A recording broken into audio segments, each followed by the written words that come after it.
And if you in the M-Town or shit, hell, it's your boy TC, and this is the King Talk Podcast.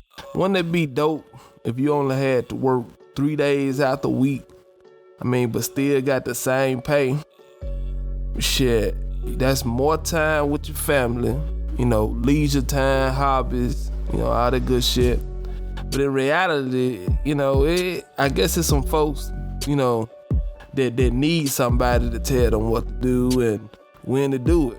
Or they probably gonna get us some shit, What your grandma say? Idle mind is the devil workshop, so that's how that go. I'm gonna be honest though, this week my energy level has been on -20.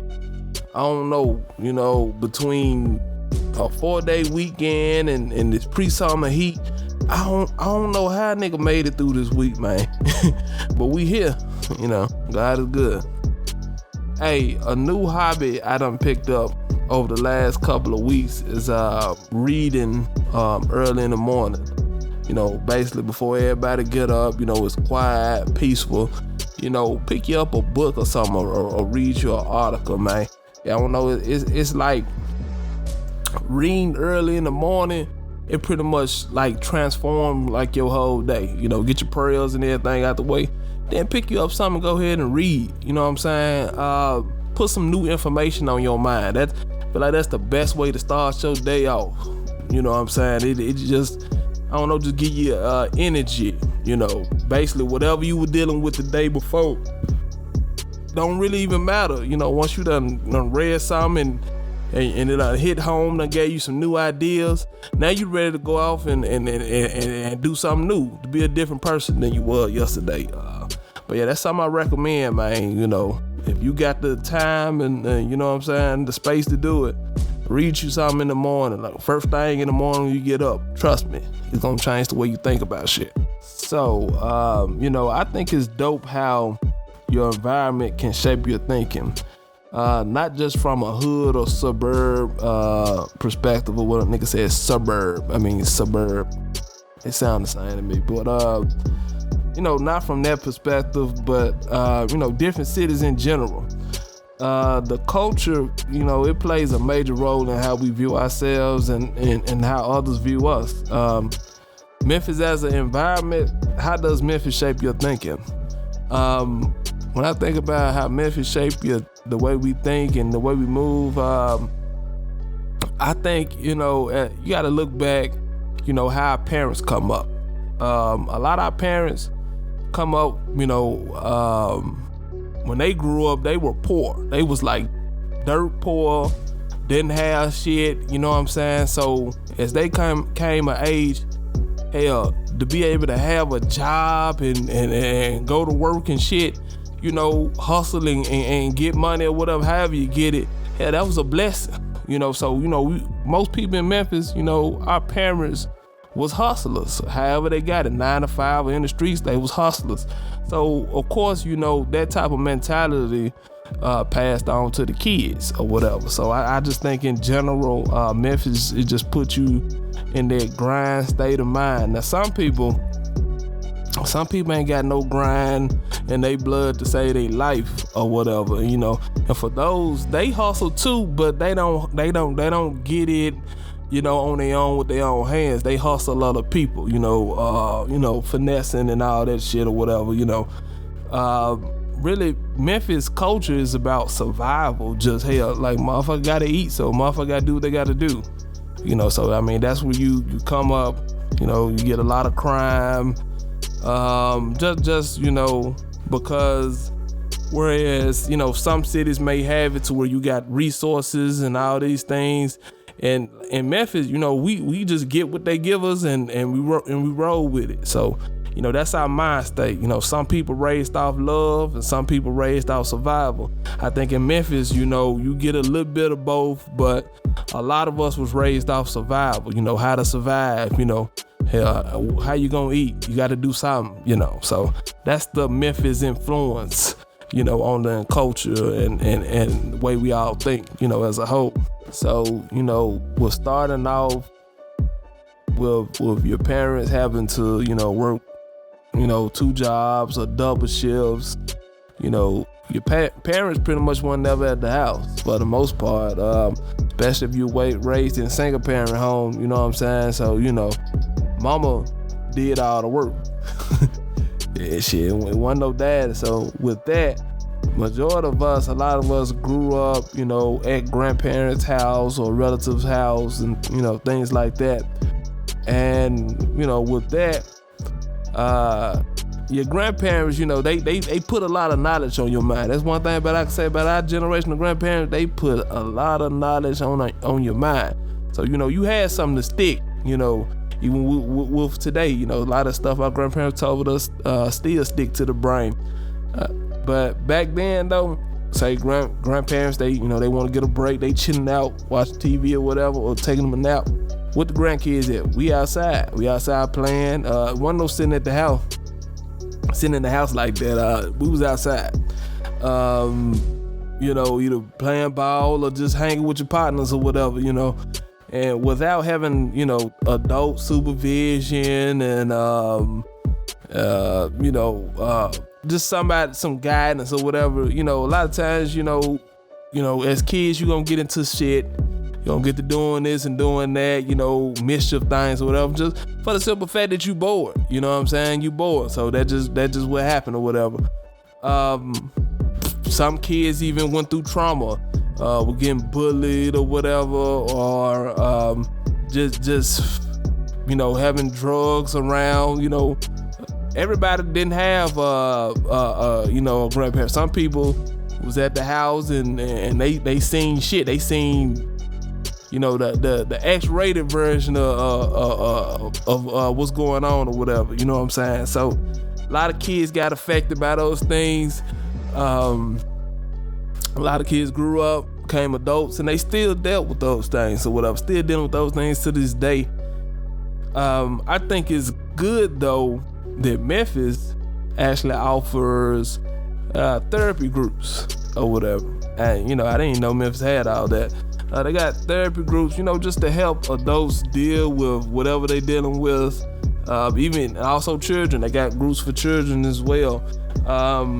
They got groups for anger management, drug abuse, relationship counseling, youth skills development, women and men empowerment.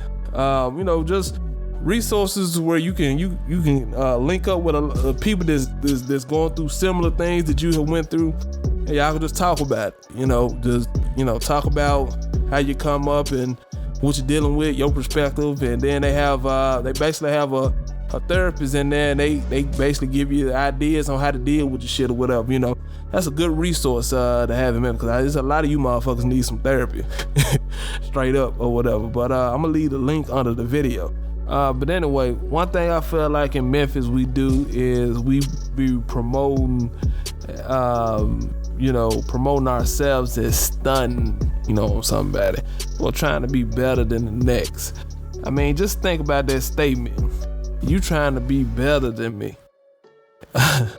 You trying to be better than me. Well, if you ain't doing shit with your life, I mean, shouldn't that be the goal? Shouldn't I want to do better than someone that is not doing something with their life? I mean, it's not a street thing. It's not a hood mentality. I mean, let's get it straight. This goes, across the board. They do that shit on jobs, hating, gossiping ass co-workers, politicians, they want to get they shine, so they finna throw dirt on the nigga name and all that. Even in the church, I mean, just keep it 100. I don't church bash, but we can keep it 100. A lot of people treat church like it's a social club. You know what I'm saying? They want to get acknowledgement. If somebody else gets some acknowledgement, they gossiping, and you know how they do it. You know how them old ladies do it. They gossiping, talking about everybody's life now. That, you know what I'm saying? It's crazy. I wouldn't call it a Memphis mind state, cause there's other cities, too that do it. But Memphis, we got it. Whatever you want to call it, Memphis, we got it. So if niggas ain't beefing over that. You got talented individuals that's scared to outshine their friends, or fear that family members want to support them or whatever, cause they don't want no problems. There's a lot of people that rather go with the flow, and them they like to keep the peace. But keep it 100 though. If I got to hold back my elevation to keep the peace, shit, it won't be no peace. Ain't gonna be no peace in that motherfucker if I got to sit up there and wonder who I am, put myself down like that just because I don't want this person to feel bad about themselves. It's a wrap. And I mean, that's what make you stand out. We need influencers with vision, that's willing to hold their own, regardless of who gonna support them or not. I mean, what is an influencer? That's a person who has a persuading quality about themselves, And from a business standpoint, influencer is an individual who has the power to affect purchase decisions of others because his or her authority, knowledge, position, or relationship, with his audience or whatever, his or her audience. Also, is an individual who has a following in a particular niche, which they actively engage with. The size of the following basically depends on the size of the niche. So how do you create an environment to grow influencers? I mean, I believe it starts with an understanding. It's okay to support somebody, to give somebody congratulations, even if they competition, tell them good game, shit, hell, I you got me this time, I'll get you next time or whatever, and it ain't nothing wrong, because at the end of the day, if you can be okay with yourself when somebody else done came up, got a promotion or got paid or got a bonus and all that good shit, you know what I'm saying? Best believe when it's your time, then you gonna have folks to support you too. You give what you get in this game. You know what I'm saying? I think as Memphis, as a Memphian or whatever, I feel like a lot of times we hurt ourselves by feeling inferior because somebody else is elevated. If I see a motherfucker shine and doing their thing, then shine, motherfucker. I ain't no J-ass nigga. You know what I'm saying? So I just can't, I can't downplay nobody else's success. I'm just not that type of dude. In fact, half the time I don't even pay attention to what a lot of motherfuckers doing. But if I happen to see somebody shining and they coming up, then I'm gonna congratulate them, man. Cause that just, I don't move like that. And there's a lot of us that don't move like that, but there's a whole lot more you motherfuckers that do. I'm talking about get insecure as fuck when the next nigga doing good, man. Get off that shit.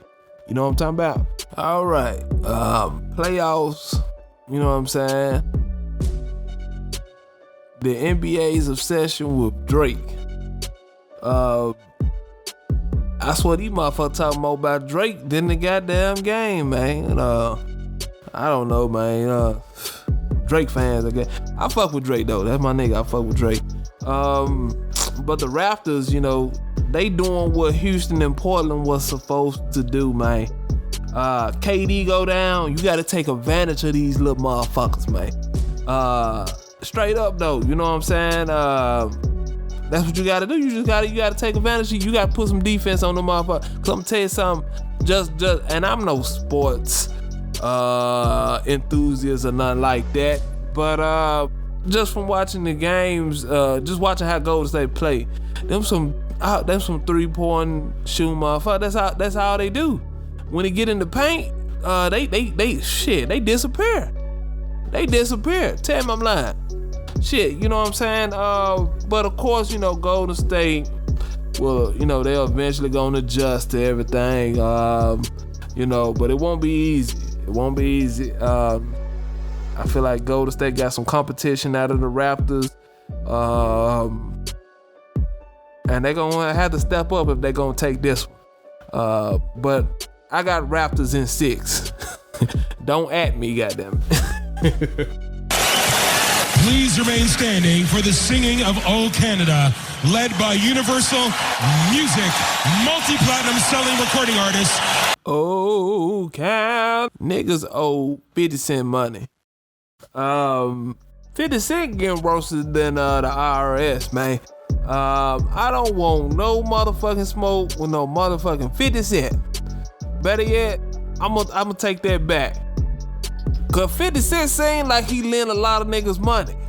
Shit, lend me some goddamn money. Shit, I think that shit be getting up on a lot of them niggas' skins, man. What's that nigga, Rotini?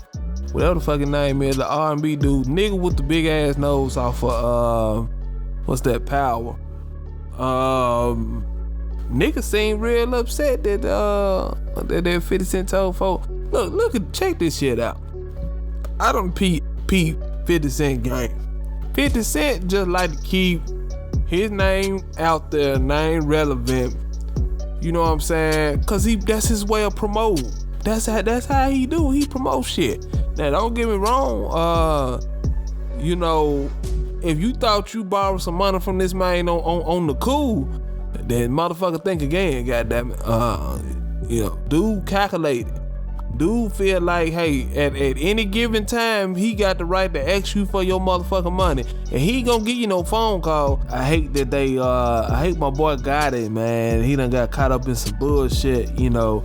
According to the judge, they say they found Mario Mills, Yo Gotti, engaged in unfair or deceptive trade practices in getting Michael Terry to pay him $20,000 for a verse on a song by Terry's artist Lamont Fletcher, who's also known as Young Fletcher.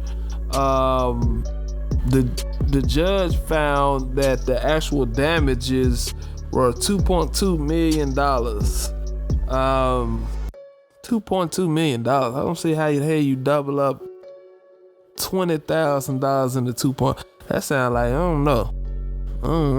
You playing. That's some funny numbers right there. But anyway, they said the judge tripled the $2.2 million to $6.6 million based on the finding that Yo Gotti engaged in unfair and deceptive trade practices. But I look at this like this one of them situations that even if you did decide to finesse somebody, you didn't think it was gonna come back like that. As you know, 2.2 million, then you turned it into 6.6 million over a goddamn verse for a nigga that don't nobody even fucking know of. It ain't, I mean, you know, that's no disrespect for him or whatever, but that's crazy. That's kind of that's some funny numbers right there, man. I don't see how he came up with 6.6 million. But at the end of the day, when you're doing business, you got to do business right. Because besides the money, hell, for all we know, Gotti got that, and he paid that little money and keep it moving or whatever. You know, there's nothing to a boss. But at the end of the day, it put shit on your name, and you know how I feel about putting shit on somebody's name, man. That shit stick. So, you know, you always got to be aware of how certain situations may blow up and make you appear. You know, I don't know Gotti person or whatever, but you know, that's the home team, so we always gonna support the home team. But at the end of the day, you don't want nobody to feel like you engage in some fugazi fuck shit type of business practices, because that's what's gonna happen is that slows up your money. That slows up your motherfucking money, man. So all I can say is shit, just always be aware of the moves you make. You know, hell, this might just been something that just, you know, slipped his mind. Who knows the ins and out of what was going on or whatever. But just remember, the moves you make, that shit can come back, man. Shit, I always remember that. So I was on the gram scrolling, and I came across this post by Baller Alert. And periodically they post questions from their followers. In this particular post, a follower was talking about being in a polynormous, one of the multi-dimensional relationships where you get open relationship type. They call it polynormous, but we not finna be talking like that. But anyway, they was in one of those type of relationships, and basically this chick was in a relationship with two dudes. One she was married to, and the other one was her side dude or whatever. She said she kept it 100 with her husband, and now the side dude lives with her and her husband. First off, hell no. Secondly, what is a polyamorous relationship? Basically, they say they got different variations of how the shit work. The first version is someone with multiple partners who are not connected but are equal. So that's basically like saying, okay, I'm with this chick, this my main chick, and then I got a side chick, but that's just what it is or whatever. Well, no, that ain't really what that mean, cause they say they equal. I don't know how that works. It shit sound confusing as fuck. So yeah, that sounds like you're in a relationship with somebody, and the person that you live with is basically okay with you being with the other person, but I don't think they necessarily stay with you or whatever. Then the second version, they got it's called a pair, defined as primary partners, the person they are closest to, and then other ones are secondary and territory partners. Okay. So the first example probably would be basically like two motherfuckers staying with you, and like you in a relationship with one, and then you in a relationship with the other one, but the other two are not with each other. Gotcha. The second definition is like, that would be like the side thing. That's like, okay, you got your main chick, then you got your side chick, and then you got your second side chick. Okay, so that's different levels or whatever. And then they got it where a pair is defined as primary partners, the person they are closest to, and then wait a minute, that's the same thing. Okay, no, this one here is saying a group where all partners are committed to each other. Basically they stand with each other, and it's like a group type of thing. It's, I'm in a relationship with you, you in a relationship with this person, and I'm also in a relationship with that person. So it's like a three-way type of love affair situation. And then they got it where, open relationship, where it's like you emotionally attached to the person that you with, but then you have sex with other people. Sound confusing? Very confusing, very fucking confusing for me as well. But it's people out here that's what they doing. That's what float they boat. Basically, in order for it to be considered a polyamorous relationship, all parties must understand what's going on. So pretty much it's just an open relationship, and then you set your dynamics for how you want the shit to work. Okay. Here's why it wouldn't work for me. Besides the fact that my wife would shoot me dead, I don't have the will or energy to invest in multiple women, emotionally or financially. That's just not me. I'm really not a people person. You know what I'm saying? I'm in a relationship. I do the relationship things, but also I like to have time to do other shit that don't involve just things that involve other people. Like sometimes I just like to chill, kick it by myself, do hobbies and shit. I just feel like, when exactly do you have time for yourself? If you're in a relationship with this girl, then you're in a relationship with that girl, and we ain't finna do no relationship with a girl and then she got a boyfriend. That's out the window. So you know what I'm saying? It just don't sound like a good fit for me in my lifestyle. But kudos to the ones that can make that work. You know what I'm saying? It's like I could see one of those, got to have somebody, can't be alone type, rolling with that. But I mean, like I said, I'm not a people person. I can be cordial, but I ain't got the fucking energy to be trying to entertain you, to entertain her, and it just ain't gonna work, But I mean, I guess if you single, and that's something you want to try, then go ahead. I feel like if you married, that's just like, if you married, what's the point of you getting married if you gonna involve other motherfuckers? It just ain't no point of doing it. You ain't got to get married if you ain't willing to take that stuff to be dedicated to one person. So it's gonna be a no for me, dog. I'm good. Yeah. But that's it. You know what I'm saying? We're gonna wrap up episode 9. Hope you enjoyed the show. Please make sure you subscribe on YouTube. Follow us on Twitter.